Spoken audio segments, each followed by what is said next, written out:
Доброе утро, Якутия! Начинаем новый рабочий день. С вами Руслан Ачиров и Вероника Тамтосова. Сегодня, как всегда, у нас море всего интересного. Поговорим о том, что лучше почитать, какие приметы существуют и что они нам предсказывают. Конечно, чем знаменателен день сегодняшний. Расскажем о том, как сделать игру с Лего еще более интересной и удобной для своей квартиры. Да, ну и, конечно, сегодня наш выпуск посвящен тому, чтобы сделать ваше утро интереснее, бодрее, ну и подготовить вас к очередному рабочему дню. Но и самое главное, что у нас теперь семейное утро, потому что есть сюжеты, которые интересны каждому члену семьи, вне зависимости от возраста. Поэтому садитесь поближе к экранам, все дружно вместе начинайте завтрак, а мы сделаем утро еще лучше. Ну а что самое главное, что нужно узнать перед тем, как выйти на улицу, да, утром, это узнать прогноз погоды. Итак, сегодня в центральных районах минус 18, минус 20, в заречной группе 14-22 ниже 0. В южных 21-26 со знаком минус, в Вилюйской группе 13-21 холода. В Нижнеленских минус 20, минус 27, в западных 14-19 мороза. В Колымо-Нигерской группе Улусов 20-41 ниже 0, в Янских минус 26, минус 33. На северо-западе сегодня 23-37 градусов холода. В Якутске температура воздуха на 6 часов утра составила 14 градусов ниже 0, атмосферное давление 750 миллиметров ртутного столба, ветер южный 1 метр в секунду. Сегодня днем небольшой снег, ветер переменный 1,4 метра в секунду. Температура в Якутске днем минус 13, минус 15 градусов. Ну, слушай, довольно тепло. Тепло, но тогда, когда сказала в одном из районов минус 41, у меня аж дрожь пробрала. Настраивайся, скоро такая температура в Якутске будет. Постепенно зима входит в свои права. Помнишь, какие-то годы было, кстати, под Новый год очень тепло. Прям помню, что чуть ли не в пуховиках бегали и радовались, что можно на площади встретить Новый год. Да, погода иногда делает подарки. Ну а в Якутске открылся филиал компании, которая активно зазывает пенсионеров в некий профсоюз, сообщает ЕСИА. В прошедшее воскресенье внутри офиса было многолюдно. В основном пришли люди старшего возраста, для которых действовали скидки, возможность приобрести недорогие продукты. По словам одной из сотрудниц офиса, здесь действует профсоюз, в который предлагают вступить желающим. Это сообщество свободных предпринимателей. Вступительный взнос 500 рублей, далее ежемесячно 300 рублей. Взамен член профсоюза получает скидки на курортное лечение, покупку квартиры и так далее. Между тем, по данным Центрального банка России, общество с ограниченной ответственностью Сербия One Shop World имеет признаки финансовой пирамиды. Почему участниками акций подобных компаний чаще становятся люди пенсионного возраста и как уберечь себя, поговорим об этом с системным психологом Аленой Шкулепа. Алена сейчас у нас на связи. Алена, доброе утро. Доброе утро. Но скажите, почему якутяне так активно поддаются и доверяют различным рекламным акциям, предлагающим легкий доход? Я не думаю, что это особенность якутян. Я думаю, что это особенность людей, которые живут подальше от какого-то информационного центра. Если мы говорим с вами о пенсионерах, то тогда это совершенно неудивительно, просто потому что пенсионеры – это люди, которые, во-первых, все-таки меньше информатизированы, а во-вторых, потому что это люди, которые хотят еще чего-то достичь в этой жизни, и поэтому им очень важно общение, участие в чем-то, и это совершенно неудивительно. Ну а какую работу необходимо родным и близким проводить все-таки с возрастными родственниками, чтобы объяснить, что нужно проверять, нужно обращаться к близким, чтобы перепроверяли, помогали? Вот что нужно сказать убедительно, чтобы и не обидеть, и в то же мотивировать как-то быть осторожнее?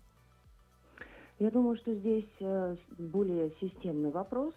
Это вопрос вообще взаимоотношений.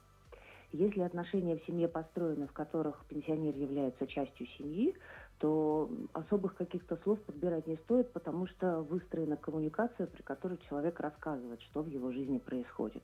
И тогда остановить это гораздо проще. Какими-то разовыми акциями, просто просветительством тоже можно решить этот вопрос, просто рассказывая про то, что волшебных таблеток не бывает, и что не все то, что так красиво рассказывается, является правдой. Но если даже отойти от пенсионеров, от людей возрастных, вот вообще совет может быть для всех, что нужно делать, чтобы не становиться участниками сомнительных сделок?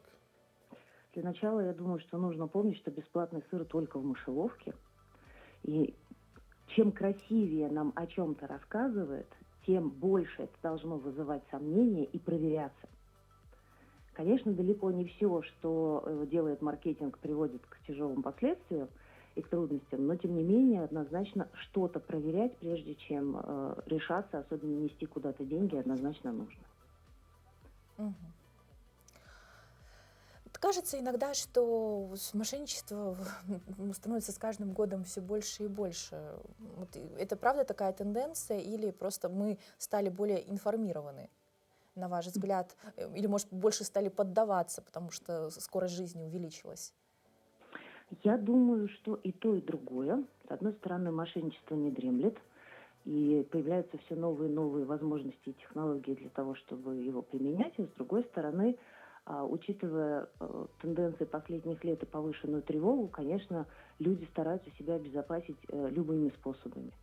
И один из способов – это как раз попасть в какую-то организацию, которая закрывает потребности, в частности, в безопасности, в общении, естественно, в прибыли. То есть это то, что как раз снижает страх, что является двигателем как раз очень часто, и как раз позволяет быть более социально активным, ну, и принадлежать какому-то обществу, которое создает впечатление вот этой как раз безопасности в будущем.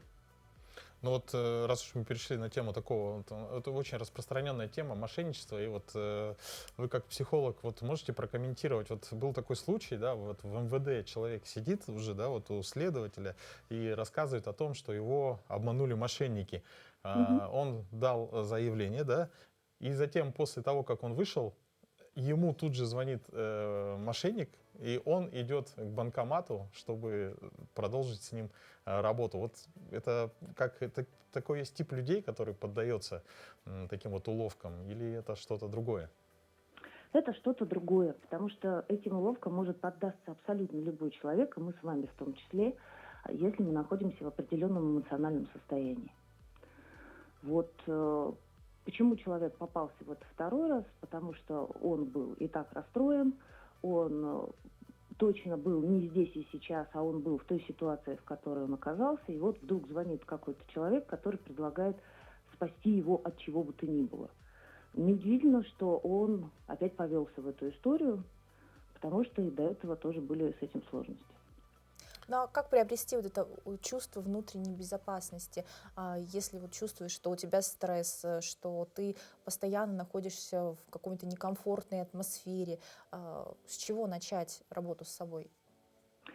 С понимания, что с тобой ментально не все в порядке, что ты какое-то время находишься в стрессовой ситуации, что у тебя снижено настроение, что тебе нужно обращаться за помощью, потому что к ментальному здоровью до сих пор мы относимся достаточно попустительски, и считается, что, ну, окей, я посплю, поем, не знаю, схожу, отдохну, и все будет у меня хорошо.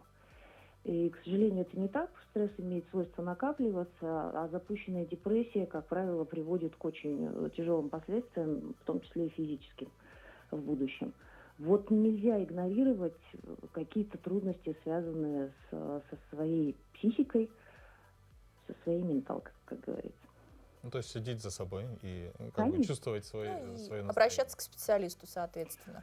Как минимум обращаться к знакомым, близким, родственникам, друзьям. Начать хотя бы с этого. Естественно, если есть возможность обращаться к специалисту, конечно, обращаться к специалисту. Но точно не нужно пытаться с этим справиться самостоятельно. Особенно тогда, когда вы понимаете, что эта ситуация повторяется. Спасибо. Спасибо большое, Алена. Алена. Хорошего вам дня, ну и спасибо за такие замечательные советы. Думаю, они пригодятся. Всего доброго. Спасибо. Друзья, ну а сейчас мы передаем слово нашим коллегам из новостного блока.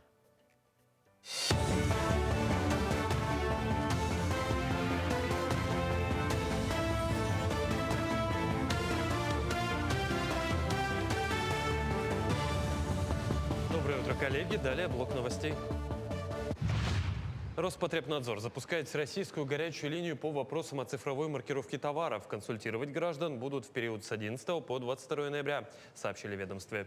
По данным Роспотребнадзора, граждане смогут задать вопросы о том, какая продукция на полках в магазинах сегодня должна быть обязательно промаркированной, какие исключения действуют из этих правил, как государство контролирует оборот товаров с маркировкой, куда обращаться, если гражданин обнаружил на полке товар без маркировки, какие возможности предоставляет мобильное приложение требования для организации общественного контроля за соблюдением этих требований. Более 1500 якутян погасили свои долги за теплоснабжение перед теплоэнергосервисом. К тому же компания списала пени на сумму более 5 миллионов рублей. Компания провела акцию «Золотая осень», которая, по заявлениям компании, стала реальной возможностью для жителей Якутии избавиться от бремени долгов. Так, общая сумма платежей в рамках мероприятия превысила 25 миллионов рублей.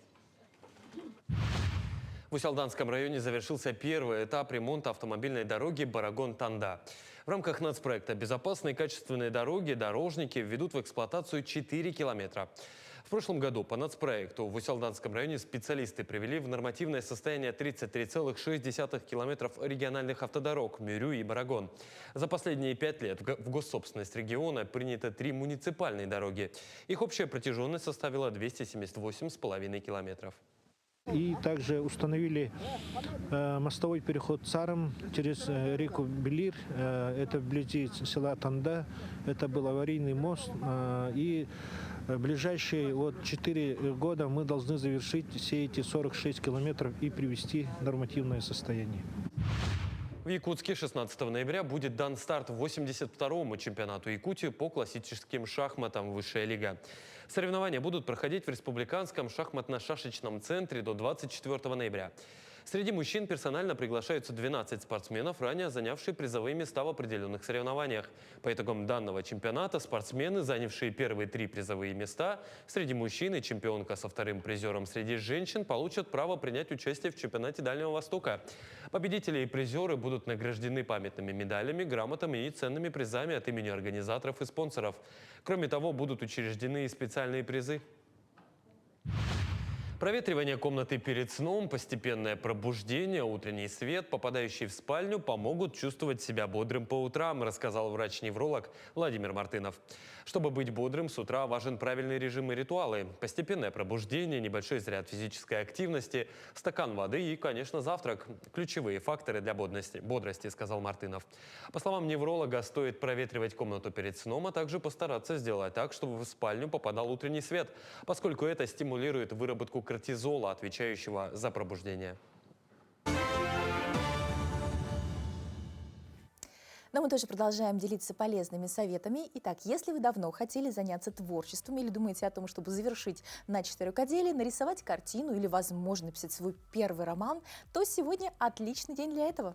12 ноября – День творческих начинаний. Это прекрасный повод воплотить свои идеи и мечты в жизнь. Этот замечательный праздник приглашает всех, кто готов встретить его на встречу с музой, покровительницей науки и искусств. Она поможет вам обрести вдохновение и воплотить свои мечты в реальность. Датский физик Нилс Бор говорил о каждой новой идее. Эта теория недостаточно безумна, чтобы быть верной. Воображение и нестандартный подход к решению задач – неотъемлемые составляющие творческого процесса. Творчество может проявляться в самых разных сферах. Научные достижения, музыкальные композиции, художественные произведения или картины. Даже к работе на станке можно подойти творчески. Ну, а давайте сейчас прямо узнаем, какие еще даты и события связаны с сегодняшним днем. На календаре 12 ноября. Сегодня День работников Сбербанка России, День специалиста по безопасности и Всемирный день борьбы с пневмонией. По народному календарю Зиновий и Зиновья – Синичкин день. По поведению синиц судили о погоде. Если они целыми стайками появлялись у дома, это предвещало скорые холода. Также знали, если синица свистит, это к ясному дню, если пищит – к ночному морозу. Этот день в истории. В 1717 году Беслер Орфиреус продемонстрировал изобретенный им вечный двигатель. В 1803 году Николай Карамзин официально назначен российским историографом. Титул в России после смерти Карамзина не возобновлялся. В 1924 году постановлением ЯЦИК присвоено Якутскому областному музею имя Емельяна Ярославского. В 1982 году генеральным секретарем ЦК КПСС избран одна из самых загадочных и противоречивых фигур бывшего Советского Союза Юрий Андропов. В этот день родились Грейс Келли, американская актриса, княгиня Монако; Людмила Гурченко, советская и российская актриса театра и кино; Райан Гослинг, актер; Энн Хэтэуэй, актриса; и Юлия Ковальчук, певица, актриса. Именины сегодня отмечают Артем, Анастасия, Степан, Елена, Александр и Максим.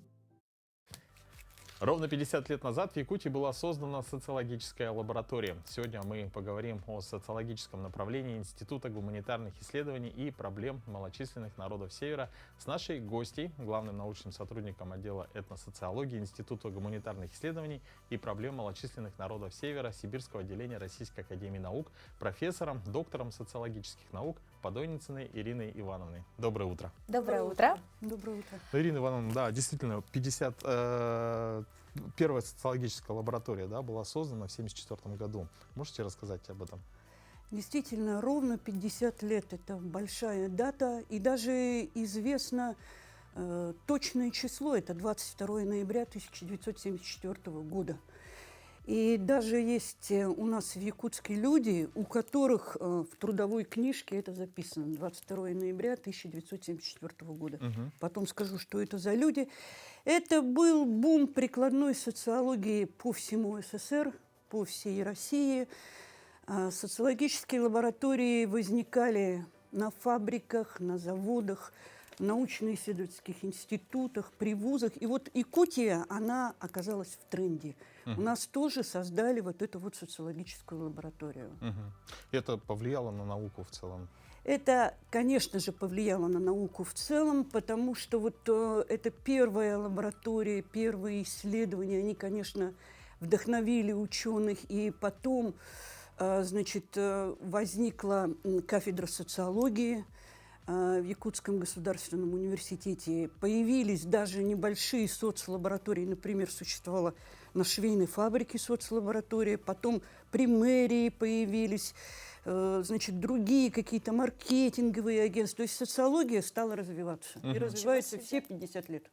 А кто возглавил первую социологическую лабораторию? Кто был первым сам? Первую социологическую лабораторию возглавил Иван Александрович Аргунов. Это известный человек. В свое время, в советские годы, он руководил, значит, газетой «Социалистическая Якутия», Крым, общественный, партийный деятель. И вот он был первым руководителем. Его имя хорошо известно у нас в Якутии. А на какие темы проводились исследования?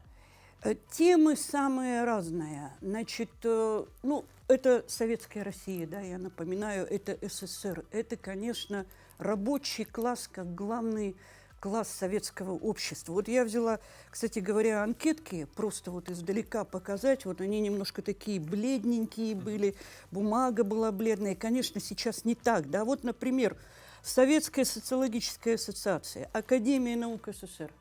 Сейчас уже ничего этого не существует, да? Межнациональные отношения. Вот мы изучали межнациональные отношения. Потом мы стали изучать предпринимателей. Вот анкеты по предпринимателям, да? Тоже на простой такой бумаге опубликованные, да? Вот это совсем бледная такая анкетка, да? Это уже взаимоотношения местного населения и промышленных компаний. Социально-трудовая мобильность, воспитание молодежи, любовь, семья, брак. Все это мы изучали. Накапливали базу данных. На ваш взгляд, как это повлияло в дальнейшем на формирование социальных отношений и вообще развитие? Повлияло так, что все увлеклись социологией, увлеклись социологическими исследованиями. Потом появились компьютеры, так? И мы стали уже проводить большие исследования. Такой пример. Вот тогда, в 70-х, 80-х, 200-300 человек мы опрашивали. Сейчас мы 10 тысяч опрашиваем, 12 тысяч. Сейчас мы объезжаем всю республику. Но мы узнали, как живут люди. Поэтому, конечно, это повлияло на развитие общества в целом. Мы стали придумывать какие-то программы для развития молодежи, там, допустим, для повышения социальной активности и так далее. То есть уже социология стала влиять на общество. Можно сказать так. Вот если вернуться к истории, вот 50 лет назад, вот кто был в составе первого коллектива вот, социологической лаборатории? Я с удовольствием назову эти имена. Это Ульяна Алексеевна Винокурова. Это вот как раз тот человек, у которого в трудовой книжке записано 22 ноября 1974 года, и она до сих пор работает. Она доктор наук, и она занимается социологией. Это Раиса Арьяновна Кузьмина. Это Дарья Григорьевна Брагина, Евдокия Николаевна Федорова, Гаврил Гаврилович Местников, Борис Николаевич Попов, Татьяна Васильевна Аргунова. Вот это были первые социологи. Ну, что приятно, что фактически все остались верны социологии и науке. Вот из тех, вот, и включая меня, все занимались социологией всю жизнь. Потрясающая фактически. верность профессии. Да, такая вот верность в течение 30-40 лет. Ну, у вас такой опыт. Вот почему вас увлекает социология? Почему меня увлекает социология? Коммуникации с людьми. Хотя заполнять анкеты трудно. Как 50 лет назад это было трудно, так и сейчас. Коммуникации с людьми, интересные судьбы. Ну, вот как фактически как у журналистов. Да, общение. Понять жизнь изнутри. Как-то повлиять на нее по возможности. Мы также знаем, что 50 лет первой социологической лаборатории, да, это юбилейная дата. И Да. еще есть одна очень важная юбилейная дата. Вот можете об этом тоже рассказать? И какие планы, что планируется? Совершенно верно, да. Я вот хочу сказать, что правопреемником первой социологической лаборатории является отдел этносоциологии в Институте гуманитарных исследований. И сейчас вот мы готовим 19, 20 и 21 числа всероссийскую конференцию, поэтому, вот, пользуясь случаем, приглашаю всех заинтересованных в стены Института гуманитарных исследований. И, значит, готовим методологические семинары. И еще есть одна дата, не менее важная, наоборот, даже более важная. Это юбилей нашего института. 17 сентября 1935 года было принято постановление СНК ЯССР о создании НИИ языка и культуры. Возглавил это движение организационное и научное Платон Алексеевич Аюнский. И вот в этом году, вот осенью, мы будем праздновать 90 лет нашего института. В следующем году. Почему в этом году? В этом году? Нет, подождите. 1935 прибавьте 90. В следующем 25, 25 да. году. Ну, мы желаем вам успехов. Да. Потрясающая тоже дата. Да. Столько проделано работы. Спасибо вам большое. Я уверена, что это был огромный вклад. И мы даже сейчас не осознаем пока еще, насколько он богат для нашего развития общества. Спасибо вам. Спасибо. Вам Спасибо спасибо. большое.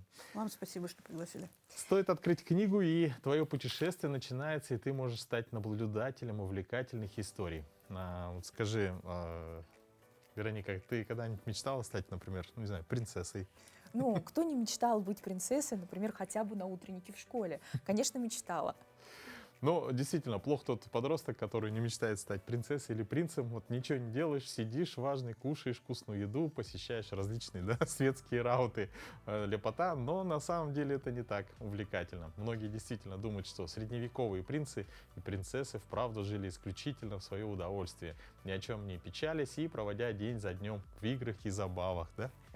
Никаких тебе учителей, никаких школ, никаких уроков. Однако это глубочайшее заблуждение. Принц — это будущий король, а идеальный король того времени — это мудрый стратег, смелый воин, прекрасно владеющий оружием, искусный дипломат, галантный кавалер, ценитель искусства, финансист, знаток законов, обычаев и права. Из ниоткуда всем этим знаниям и навыкам не возникнуть.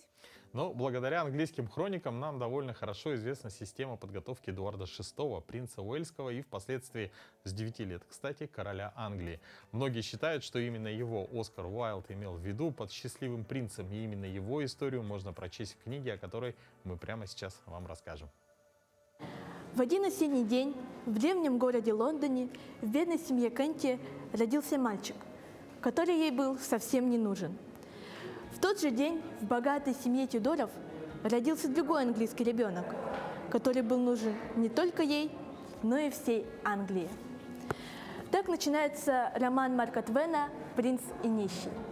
Давайте переместимся на несколько лет вперед. Том Кенти вместе со всей своей семьей живет во дворе отбросов. Пьянки, драки и ссоры здесь были обыденны. И среди всех нищих и воров один человек отличался. Добродушный старик-священник Эндрю, выброшенный королем на улице с ничтожной в пенсией в несколько медных монет. Он часто мог втайне от родителей уводить детей к себе и внушать им любовь к добру. Именно он научил Тома читать и писать. Том много проводил вместе с Андрю времени, читая книги и слушая его интересные рассказы. Несмотря ни на что, сознание мальчика было полно фантазий. Особенно ему нравилось фантазировать о жизни какого-нибудь изнеженного принца в замке. Он сам даже не заметил, как его фантазии о придворной жизни привели к тому, что он сам неосознанно стал строить из себя принца. Конечно же, это неизбежно привело к насмешкам, но и восхищению со стороны ребят. С каждым днем влияние во дворе отбросов Тома росло. Сверстники уже привыкли относиться к нему с почтением и восхищением. Так, через детей истории о прекрасном Томе Кенте дошли и до взрослых. Те же, в свою очередь, даже стали ходить к нему за советом. Все, кто его знал, восхищались им, кроме его семьи. Что же стало с Томом дальше? Встретил ли он принца и как тот к нему отнесся? Об этом вам предстоит узнать самостоятельно. И я бы хотела всем посоветовать книгу «Принц и нищий» Марка Твена. Вероника, ты о чем задумалась? Пытаюсь вспомнить, как проснулась. Недавно наткнулась на статью с приметами. Например, разбудил кошмар, день будет приятным и легким. Разбудила дрель, впереди тяжелый день. А если пылесос, получится решить давнюю проблему. Вот жалко, не пылесосили сегодня соседи. Слушай, ну это что-то новенькое. Я уверен, примета одна. Если ты начал день в хорошей компании в эфире, он точно будет удачным. А вообще приметы, как зеркало культуры, отражают уникальные истории и верования народов мира. Давай посмотрим, какие есть у нас в Якутии. Давай. Приметы — это вера в знаки, предсказывающих будущее. А народ Саха — очень суеверный народ.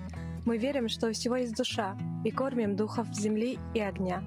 С древних времен наши предки жили в единстве с природой, считая, что она предупреждает и оберегает нас.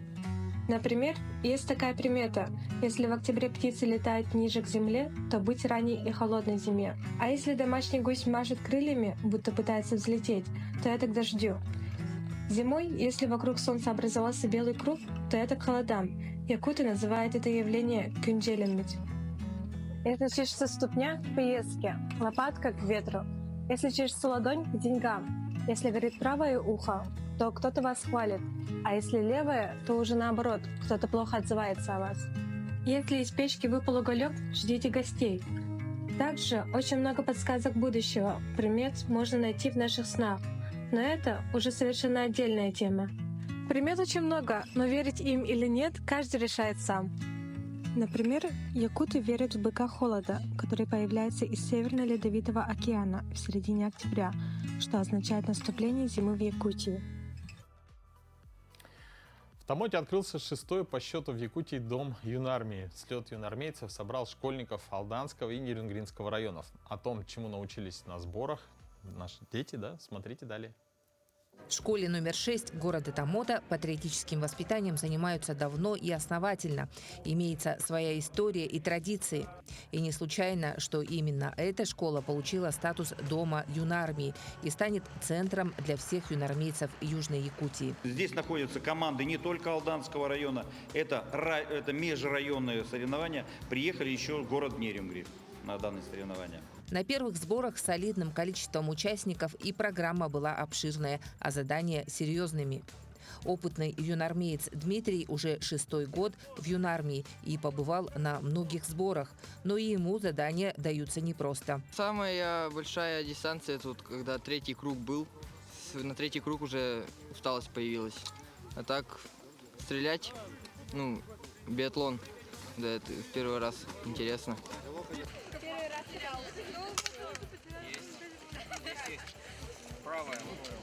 Не только конкурировать, но и быть наставником для только примкнувших к движению. Такова задача опытных юнармейцев.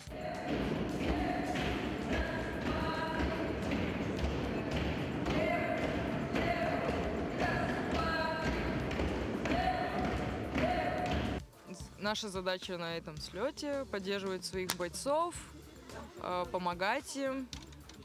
Лично моя задача еще помогать Сергею Петровичу, потому что я его правая рука. Подставленное вовремя плечо друга, подбадривающие слова помогли маленькой участнице Ксении преодолеть первое солидное расстояние на лыжах.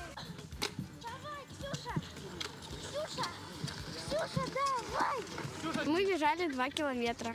Очень сложно поворачивать на лыжах. Это нелегко. Нелегко было всем. Участники преодолевали большие дистанции на лыжах, стреляли из оружия, применяли знания основных этапов тактической медицины и даже демонстрировали умение владеть боевой шашкой. В командных соревнованиях главным было не подвести остальных и участвовать, если даже чего-то не умеешь и впервые пробуешь. Можно же вот так вот бегать? Да можно так, главное бежать. Ну-ка попробуй, пробегись так. Давай, попробуй. На таких сборах у мальчишек и девчонок появляется первый интерес к военной службе, к военным профессиям, появляется чувство ответственности и инициативности. Что такое патриотизм, да? Это прежде всего Родина. То место, где мы живем. Это наше село, наш город, это наша школа, это секция, на которую дети ходят, занимаются, это танцевальный кружок в клубе, в ДК. Вот это все и есть понятие Родина. Это бабушкины пирожки, когда ребенок с малых лет запоминает. И вот это именно отсюда и воспитывается чувство патриотизма, любви к родине. Туяра Филиппова, Ренат Нахиев, Таммот, Алданский район. Это очень важно развивать чувство патриотизма и вообще развивать детей не только в этом направлении, но и в спортивном, да, то есть классно подготовка, то есть они собрались вместе, обменялись мнениями, развили навыки. Ну, развивать навыки нужно с детства. Мне кажется, самое оптимальное — это начать с маленького возраста, с каких-то конструкторов, потом все сложнее и сложнее, ну и добраться до любимого нами Лего, популярного во многих странах. Для детей это желанный подарок, а сами родители втайне борются с соблазном начать собирать различные наборы самому. Играя в Лего самостоятельно, малыши могут создавать самые разные модели, начиная от домика фермера, заканчивая инопланетным космическим кораблем. Но проблем, как упорядочить конструктор, чтобы он не превратил всю комнату в полосу препятствий, бывает сложной неразрешимой задачей. Но мы нашли ответ. Все дети очень любят играть в Лего, конструировать, моделировать, и это один из популярных таких подарков. Но большинство родителей сталкиваются, наверное, с проблемой того, что Лего раскидан по всему дому. У нас ребенок очень любит играть в Лего, и поэтому пришла идея создать ему такой Лего-стол. В большинстве случаев такие столы для конструирования, они именно для малышей. А для детей старшего возраста можно придумать вот такое вот решение. Взять базовую пластину, на двухсторонний скотч прикрепить к столешнице, к столу, к любому месту, где может ребенок расположиться. И таким образом ребенок получает возможность играть и заниматься конструированием в строго определенном месте. В чем именно польза Лего-стола? В том, что ребенок получил полноценное рабочее место, там, где он может заниматься, мастерить, конструировать. Здесь можно создать вообще целый город. Он может создать дома и потом машинками между ними путешествовать, использовать человечков. То есть это такой вот маленький городок, маленький мир, который он может, ребенок, создать своими руками. Сегодня мы затронем актуальную тему, которая касается многих граждан в республике, о том, как получить справку о признании семьи малоимущей. Эта справка играет ключевую роль в обеспечении социальной поддержки населения и тех, кто оказался в трудной жизненной ситуации. Как оформить статус малоимущей, нам сегодня расскажет специалист клиентской службы Центра «Мои документы» Нюргустана Архипова. Доброе утро. Доброе утро. Доброе утро. Нюргустана, расскажите нам, что представляет из себя эта справка. Данная услуга предоставляется малоимущим семьям, малоимущим одиноко проживающим гражданам, которые по тем или иным причинам, независящим от них, имеют среднедушевой доход ниже прожиточного минимума, установленного в Республике Саха-Якутия. Получение данной справки устанавливает статус малоимущего на 1 год. А сколько сейчас прожиточный минимум? На взрослого человека 22 тысячи, Ну, там нужно с копейкой, да, надо посмотреть. Ну, просто чтобы ориентироваться, честно говоря, не задавалась этим вопросом. А кто может обратиться за услугой, понятно, какие документы человеку необходимы? Чтобы подойти к нам в офис «Мои документы», с собой необходимо взять оригинал паспорта Российской Федерации, справки о доходах на всех членов семьи за последние 3 календарных месяца, предшествующих 1 месяцу до месяца подачи. Да. Это могут быть сведения о заработной плате от сотрудников МВД, военнослужащих, прибыль самозанятых, также доход от предпринимательской деятельности и так далее. А куда может потребоваться вообще, да, данная справка и какие есть нюансы при ее оформлении? Получение данной справки зачастую требуется чтобы родители получили бесплатное питание на детей до 3 лет, для детских садов и школ, а также данная справка дает возможность получить льготы на подключение газа или государственную социальную помощь на основании социального контракта. Что касаемо нюансов, то, например, наличие справки о признании семьи малоимущей не является основанием, чтобы получить социальную стипендию. А где можно получить справку? То есть я могу получить это через госуслуги, например?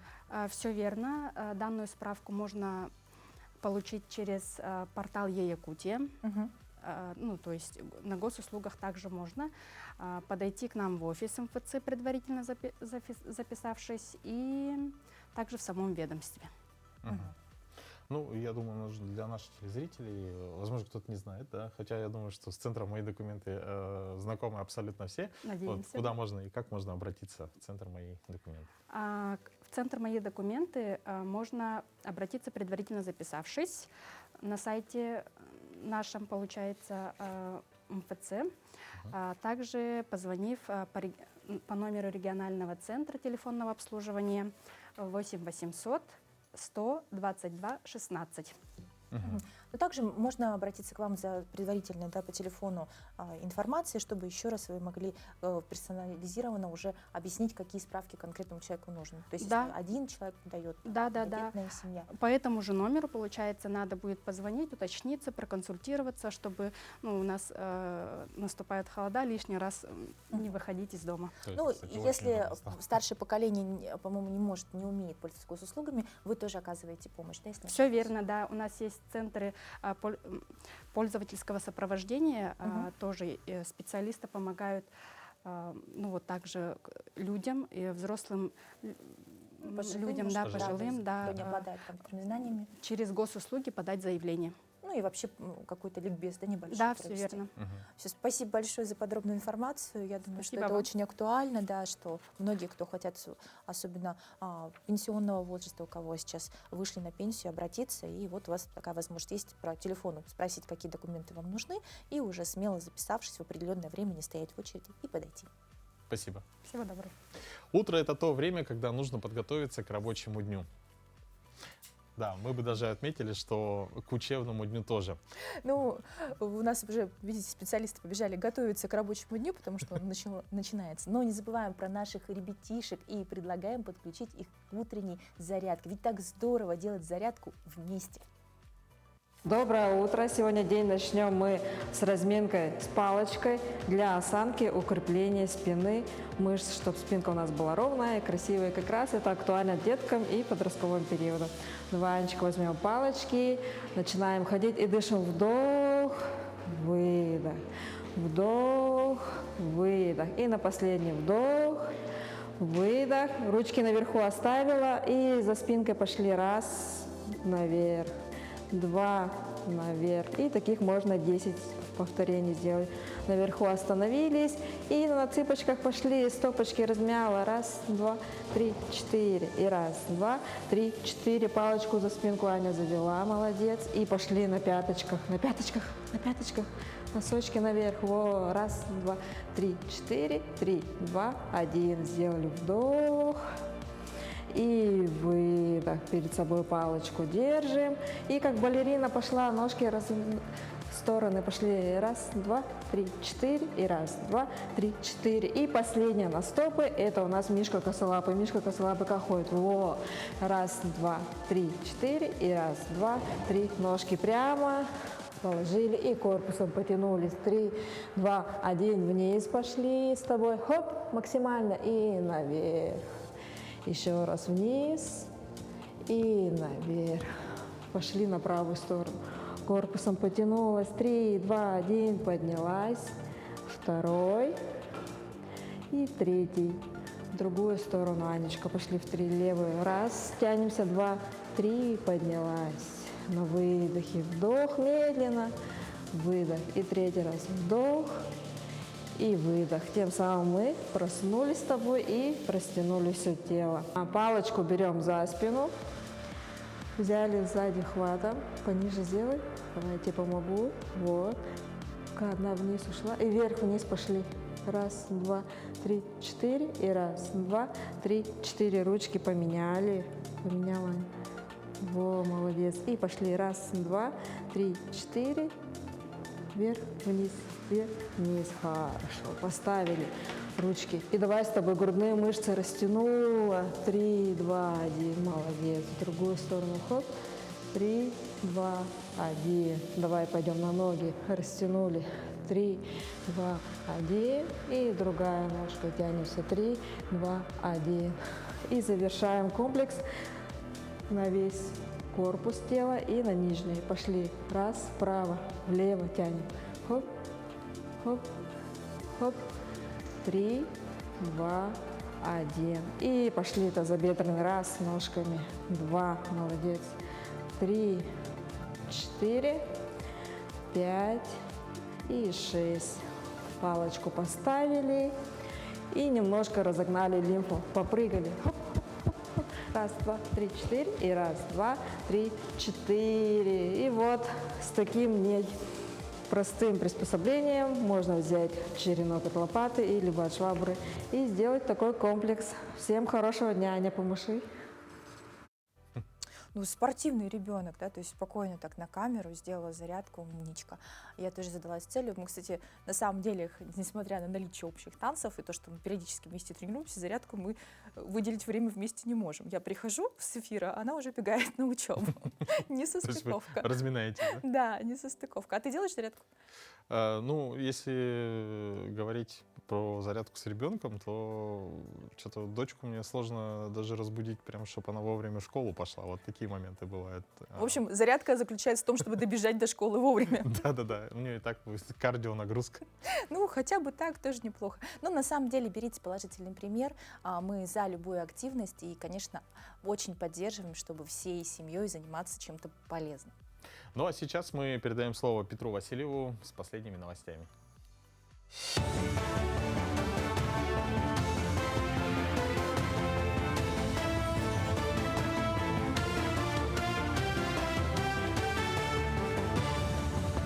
Мы продолжаем рассказывать о самых заметных событиях в республике, стране и мире.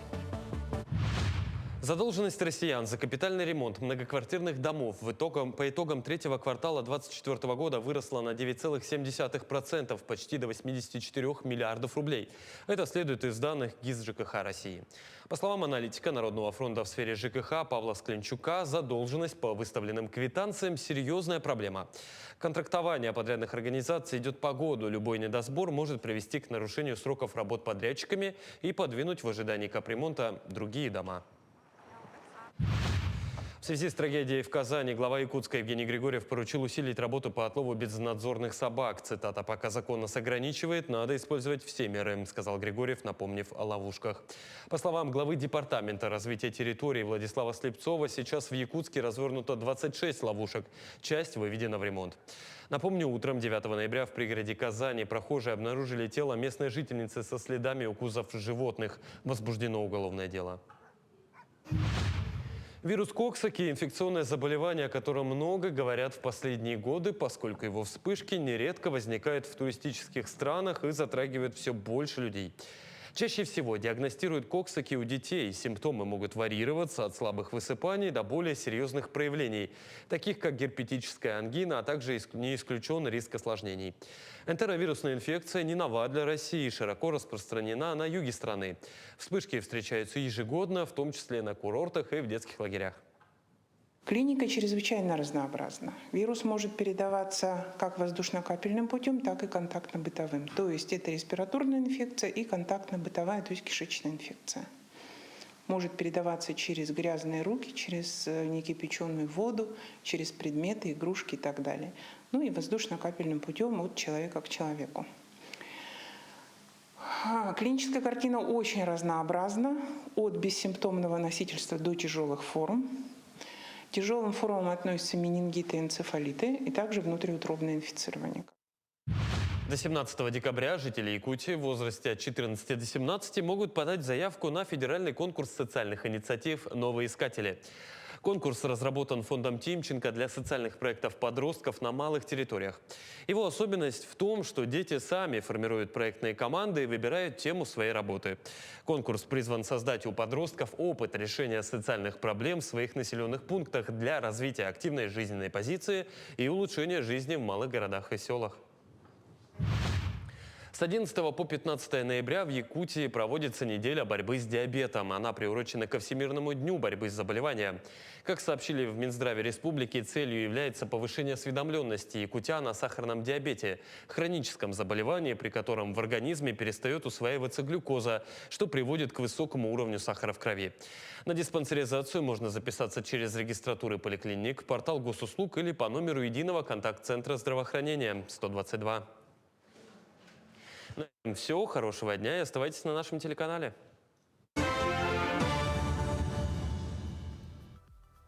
Вероника, вот скажи, как ты относишься вообще к моделям и к подиуму?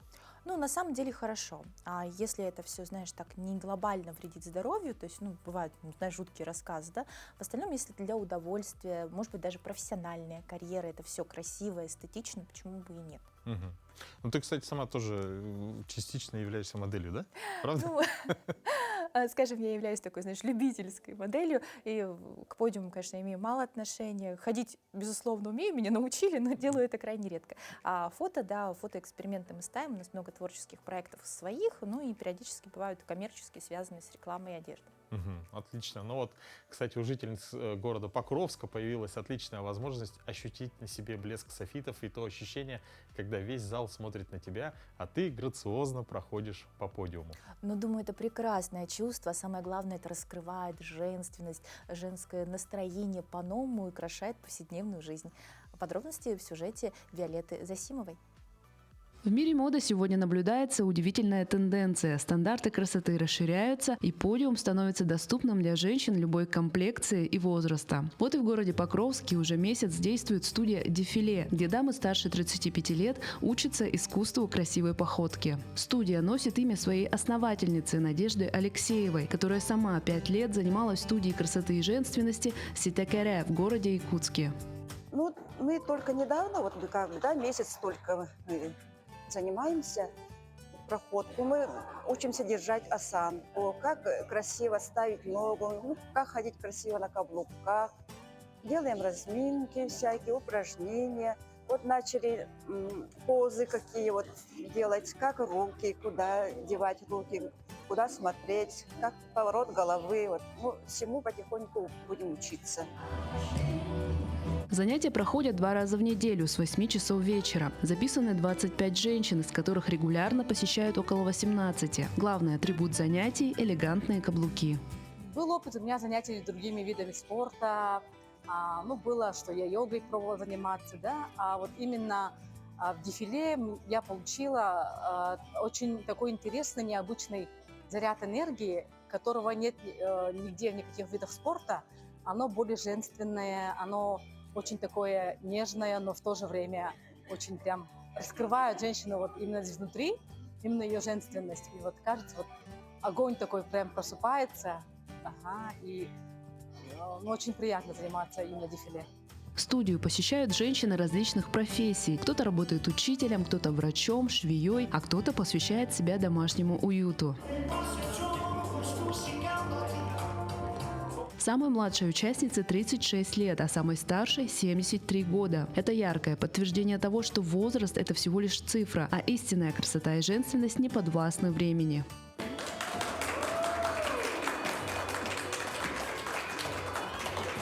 Мне 73 года, я бабушка, прабабушка.